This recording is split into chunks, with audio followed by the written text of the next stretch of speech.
Hello guys, ayan, good morning. Wala akong magawa ngayong umaga. Ito ngayon ang gagawin ko, magpa-prank ako ng isang tao. Yung kasama ko dito sa bahay. Kasi magugulatin siya. Kailangan ko siya i-prank, kailangan ko siya pag gusto ko maging maligay sa kanya. Kaya tingnan nyo guys, abang-abang kayo, abang-abang.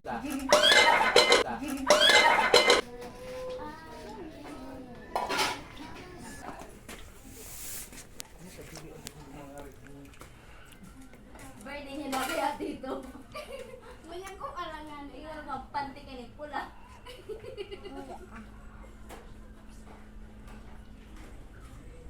Daw. Yan to, yan kaya to.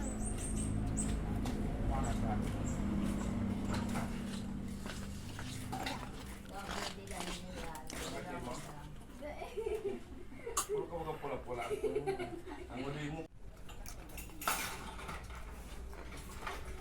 Tapos hindi na maalam. Parang sa eh. Ganda na baga.